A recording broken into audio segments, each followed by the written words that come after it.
Hey, wife, hey. I just love taking a bath. It is not something I get to do a lot because I think I just tell myself that I'm too busy, but I think it's kind of a lost concept. I used to take a bath every Wednesday and called it, what did I call it? Wash Me Wednesdays? Bubble Bath Wednesdays? Something that didn't even go, but it's just what I called it because I really enjoy taking a bath. But I just need to make more time for it. The unfortunate thing is, as y'all see, it takes a while for my tub to fill. And what do you do when you're waiting to take a bath? I don't know what people do, but what I do is make a video, apparently.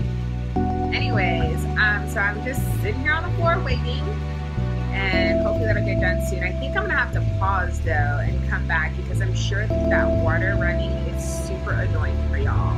So give me a minute. I'll be right back.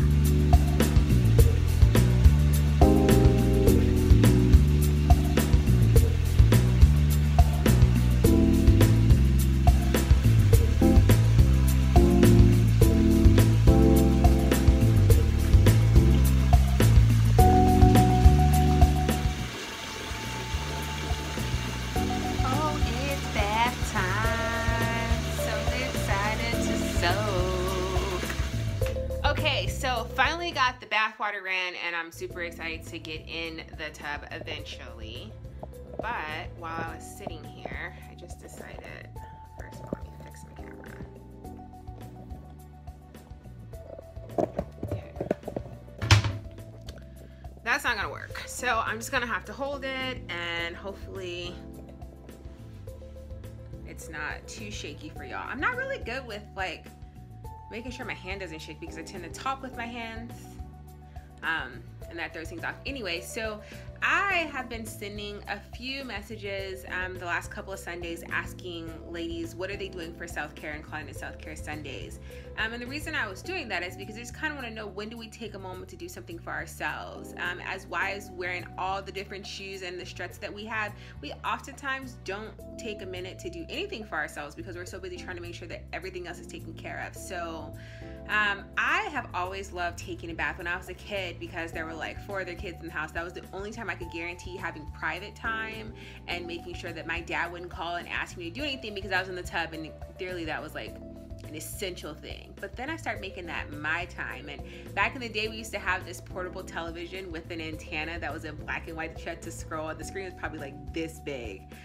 Anyway, I used to go in there with my black and white TV and I would schedule my tub time around a show that I wanted to watch. That way I didn't get interrupted and I couldn't be asked to do anything.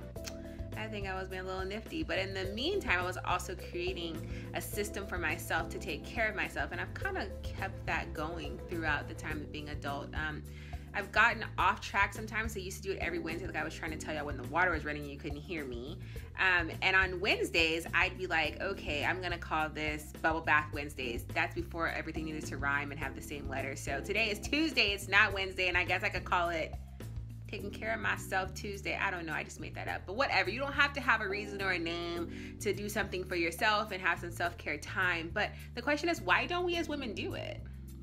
Why don't we think that it's most important to take care of ourselves? We can take care of everybody else. So that's kind of been on my brain, especially because on Sundays I've been sending out the message, and some people are like, I don't know what I'm doing today for self-care. And it doesn't have to be on Sundays, but at some point in the week, maybe we should take something, even if it's just 5 minutes to yourself to breathe and be uninterrupted, or to really savor and enjoy your coffee and remember the notes that are in it and how it makes your soul feel good. Because me, I love me some coffee.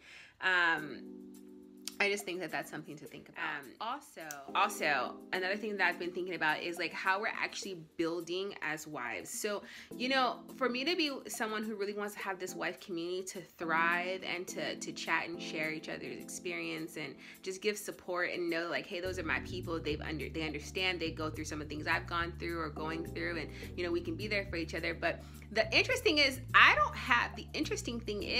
have a lot of lady friends. Why? Because I think there's this stigma affiliated with being women and having friends as being something that's like super high maintenance and kind of catty. And I think we are in a society where it's always been like women, not always been, but where women are kind of put against each other, right? And if another woman is doing great, it's kind of like, oh, I need to get up to that level, or oh, she's trying to do so much, or, you know, just like this competition spirit. And I really just want to be a part of community, which is hopefully what we're building, where we can say, girl, you're doing great with that, or you're struggling. I know I've been there. I know someone else who's been there, and, you know, reach out to this person, because the reality is no one can take your strut from you, right? Your strut is your own. And so how are we competing, or why have we become accustomed? Look at my dogs. They just are so rude. They just always have to be all up in what I'm doing. How is it that we can, you know, support one another without feeling like we're taking away from ourselves? And so I think that because of that, I've never really had too many women around. I mean, I've got my good handful of friends and women and wives, but like there's always room for more. And I think if we could take time in this community and make sure that we uplift each other, we cheer for each other in whatever strut that we're doing. And when we're struggling, it's okay to say, and it's safe, and no one's judging you or saying, did you hear what old girl said? Did you hear what Shay said this week? Did you hear how she is struggling and hashtag not winning as a wife this week? I'm okay. I'll put my stuff out there because I do have a nice, the few that I have, like we're here, it's a no judgment zone, but I definitely wish that we could create that too. And so hopefully you guys are down with that. Let me know how many women friends you have, and if you've ever felt like it was more of a competition than a cohort, if you will, that are rooting for each other, that want to see each other win. And I don't know why is it sometimes it seems that we feel if someone else wins and that says something about us. It is not your job to compare yourself to other people. Just, you know, you be a better you. What does it say? Shakespeare said that comparison is the thief of joy. I tell my husband that all the time. Don't steal my joy or someone else's joy, and let me not steal someone else's joy or my own by comparing. Let's just be great together, and let's own our moments out loud and support each other. However, that's kind of all I got today because I'm trying to get in this here bath. Look at them bubbles. Yes, got my little candle. Had to keep the lights on for y'all so you can even see me while I'm talking. But I'm about to get in there and just soak. I have had a headache. I don't know if I've told you guys that I used to suffer really badly with migraines, like 5 a week.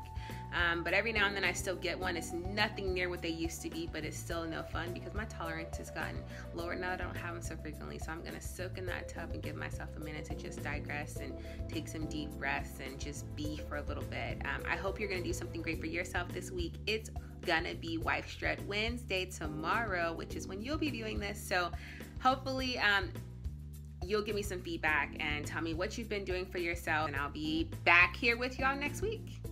Until next time, wives, you go strut it out, and I'll be watching.